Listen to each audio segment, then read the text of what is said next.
So, in this talk, drawing on my doctoral research into British expat communities in the 17th century Maghreb, I'll use alcohol as a window into the social life, professional activities, and moral dangers inherent in expat life during this commercial age. I'll show how alcohol was used by expats, with Christians, Muslims, and Jews alike, to cement community, build connections, make money, and influence people, and how it simultaneously became a source of disorder and disparagement within and outside the expatriate community. So I'll just quickly begin with a brief context for the study. So the Ottoman Maghreb in the late 17th century was comprised of three semi-autonomous regencies, Algiers, Tunis, and Tripoli, which each nominally pledged allegiance to the Sultan but largely managed their own affairs. They had a small foreign trade with Europe, mainly undertaken through European and Jewish merchants, and they were frequently in conflict with one another by land and with Spanish and Italian states in the form of corsairing by sea. However, over the 17th century, they formed increasingly positive relations with Britain, the Netherlands, and France. So as a result, small communities of Dutch, French, and particularly British consuls and merchants, along with their apprentices, servants, wives, and children, took up residence in the major port cities of Algiers, Tunis, and Tripoli, embedding themselves in Maghrebi societies and forming broad and deep relationships across the Mediterranean. My research, based on a large collection of rarely studied correspondence from British communities in the region, challenges a strong strand in the historiography that paints these communities as isolated from home, marginal within, and vulnerable to the Maghrebi community amongst which they lived, and generally unhappy with their lot in life. So prominent scholars Gerald MacLean and Neville Matter present communities cut off from their surroundings and the Mediterranean world that crowded around the consul's table for a taste of home in butter and beer and snippets of news from abroad, creating a, quote, inwardness that made some expatriates deeply conscious of being separated from Christendom. However, my material reveals robust communal and cross-cultural relationships in the professional and the personal realm. Expatriates both required and desired personal and professional connections with locals and simultaneously lent on their British and Protestant cohorts, both near and far, for support and partnership. There's a system that could work really well, but it was vulnerable to crash and burn at the downfall of a single person because these networks were not always robust and didn't have a lot of redundancies. Alcohol, as we'll see, provides a fascinating window into these connections and how they could go wrong. So up until this point, there's little research on alcohol in the Maghreb specifically, largely due to a paucity of local material, in contrast to what we've seen in Istanbul, and the prioritization of official consular reports, which didn't talk much about social life when people are studying British expats in the Maghreb. We've already seen how alcohol and other intoxicants are officially condemned in the Quran. Drunkenness is equally strongly discouraged in the Hebrew Bible and the New Testament. But in practice, in the 17th century Maghreb, Muslims were officially prohibited from selling alcohol, but this did very little to reduce the supply or the consumption because Christian slaves owned by Muslim masters were allowed to open taverns and sell wine, and Christian and Jewish merchants were free to import alcohol from Europe and even to produce wine and brandy locally. This semi-illicit market was lucrative, and there was widespread consumption among the Christian and Jewish residents, visiting sailors, European-born converts to Islam, of which there are many, some up to a third in certain places of the population were converts, and as well as Maghrebi elites and Turkish janissaries who'd been expatriated there. Publicly, however, drunkenness remained condemned on all sides and was blamed for a range of social ills. So in this context, my manuscript material provides an unprecedented wealth of new material to understand the role of alcohol in these networks and in Maghrebi society more generally, albeit, of course, through the lenses of foreigners with their own value systems and concerns. Now, I've used images that are fairly general because there really isn't much to use, but I'm hoping they'll capture the sense of what's going on at least. So we'll begin with the purpose of alcohol in building and supporting British communities. So this use of alcohol was in many ways not very different from how it was used at home or in, as we've seen in the Caribbean, but the need for conviviality, connection, and oblivion took on a new urgency in the Maghreb. So for expats, when they could get it, wine was the daily drink of choice, and when it was consumed in larger quantities, it became an instrument of celebration and merrymaking.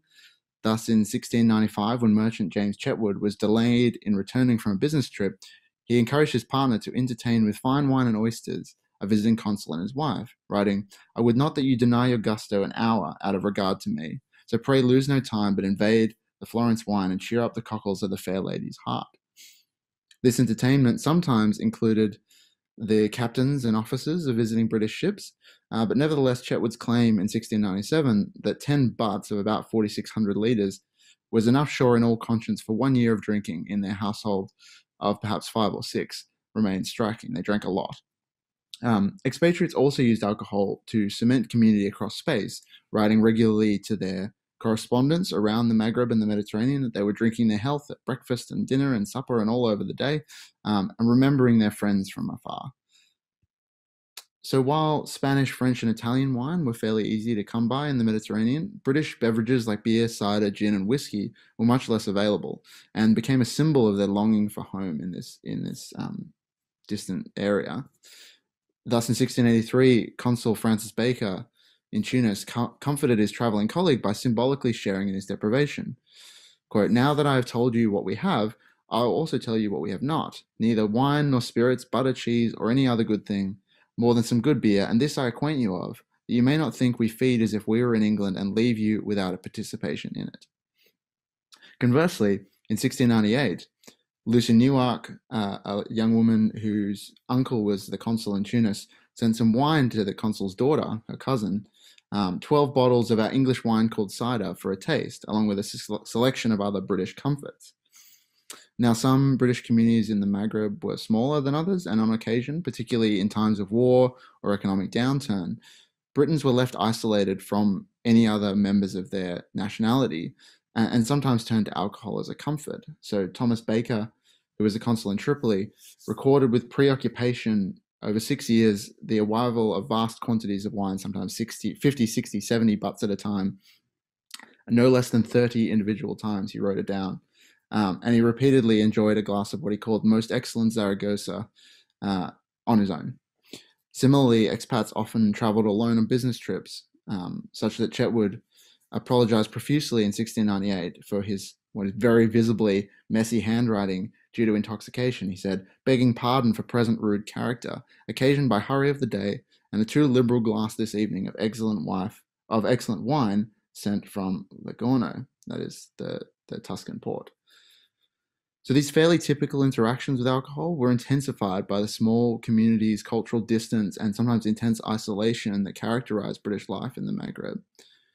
And more exceptional, however, are how these documents reveal the role of alcohol in their interactions with Maghrebi society more broadly. So for Britons with access to Muslim elites who desired alcohol and to the sources of the supply, alcohol became an important business opportunity and a way of facilitating connection and sweetening deals. So our letters document local wine production in both Tunis and Bizerte, and how Britons sold currants to Greek and Jewish brandy distillers in Tripoli. In all cases, these are sort of treated as like a normal part of business. It's just incidentally mentioned. One thing that gets a bit more attention is the purchase of a vineyard and tavern by the British consul in Algiers, and his wife took hands-on charge of production at harvest time. One of their colleagues wrote, "Madam Baker is very busy, being in the height of the vintage, making wine for her friends." The consul at Tunis on one occasion contemplated a venture to sell Tunisian wine in Britain, to which his partners were enthusiastic. They said, "We are of the opinion it may answer all your expectations from it. If it will hold its good quality in its passage, we always observed it to be a very nice bodied wine." Now, it's unclear if Tunis wine ever made it to Britain, but a newspaper ad from 1714 records a cargo from Algiers to be sold in London, and it was evidently expected to be very popular. And this is what it said. "The entire cargo of the ship Corsican, Captain Daniel Cuck from Algiers, consisting of about 160 pieces of red wines, very strong, deep, bright, fresh, of a curious flavour. The buyers are desired to appear punctually at the hour appointed, because the lots are many, and the sale to be completed without adjourning."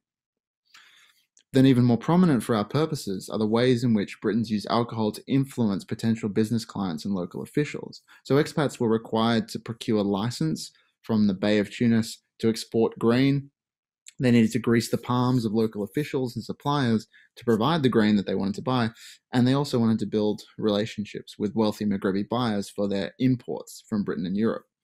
In all cases, alcohol was an excellent professional lubricant for this purpose.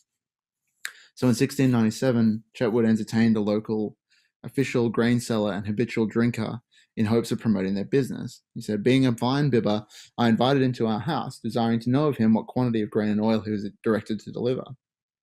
And Chetwood concluded, after a raucous evening together, that the official was so desirous to promote the business as to entrust us with a large sum of money to purchase more stock. In the same letter, Chetwood thanked his partner for providing me with a large stock of good wine, with which he entertained a corsair captain and potential supplier.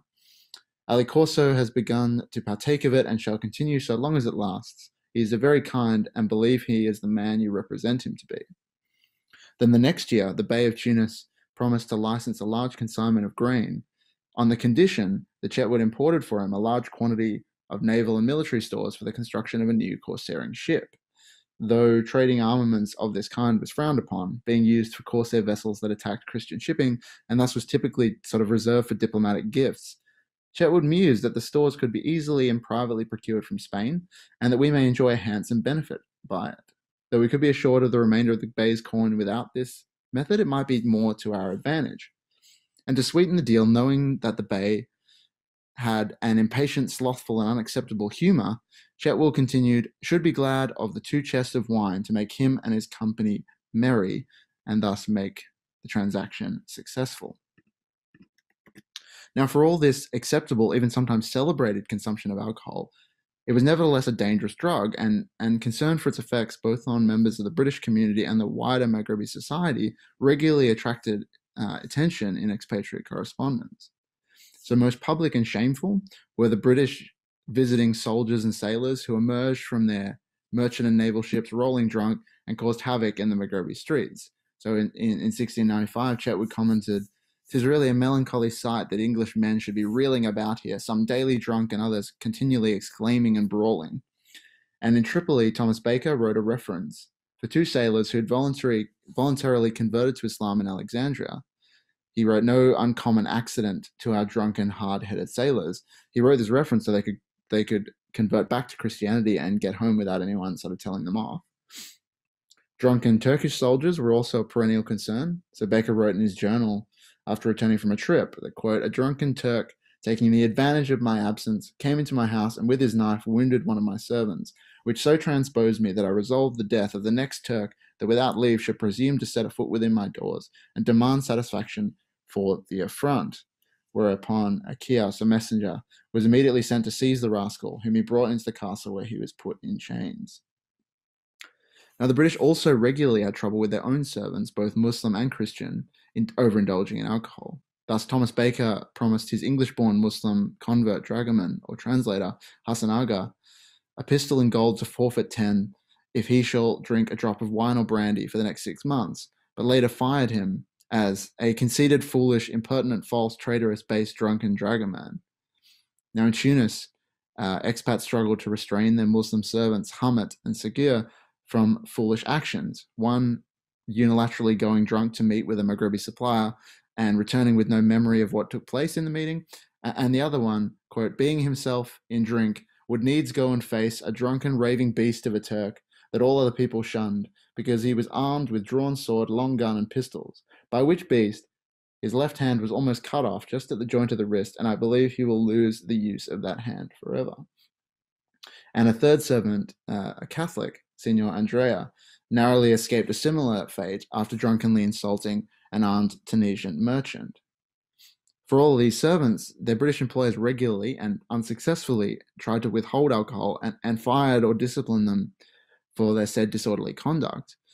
For a Protestant Huguenot servant, Henry Serret, despite being accused of thinking of nothing else but drinking and tobacco, his actions were disciplined, but he was never dismissed, and his alcohol supply was never cut off. Now, for the expats too, drunkenness was considered a sign of weak character and a source of condemnation for elites, Christian and Muslim alike. Thus, Thomas Baker lamented the death of a Muslim captain, "an honest, drunken fellow, and my particular friend, whose body, quote, had been so heated with brandy that the soul, no longer able to abide in such a fiery habitation, in one moment gave it the slip, and is fled, say the Turks, into the cool shades of the Mahometan fool's paradise for refreshment. Letters from Tunis are likewise replete with disparagement against Muslim elites for drunkenness. On one supplier, Chetwood wrote, "Excess of wine and joy to see his corn march off, which in his and the opinion of others was incurable, has deprived him of his senses." Of another, "He got drunk within an hour of his arrival here and has not appeared since." But these judgments were not reserved for outsiders. In 1692, Consul Thomas Goodwin dismissed his own brother-in-law from an apprenticeship in Tunis, calling him, quote, "a lottish dunce, not fit for any employment that I can perceive, unless it were to keep a brandy shop." And a former consul, fallen on hard times, needed help for a similar dependency, as his close friend wrote from Algiers in 1700. "I'm heartily sorry at the reputation Mr. Francis Baker has got on the exchange. When he was with me, I'd drawn him quite from brandy, with threatening my people with severe punishment if carried him any privately, which if he be fallen to drink again, pardon me, it will be his ruin." So among British communities in the Maghreb and their networks, despite the constraints on free movement, sale, and consumption of alcohol in Maghrebi societies, in fact, the substance in various forms took on fairly ordinary roles in British daily life. It connected expats to one another and their homeland. It soothed them in lonely isolation. It provided a lubricant in business deals and a lucrative commodity for sale. And it caused all manner of public and private concerns when it was abused. So this study, sort of far from revealing a strange and alien world for these expats, shows how intoxicant use and abuse can transcend national and cultural boundaries, both for good and for ill. Thanks.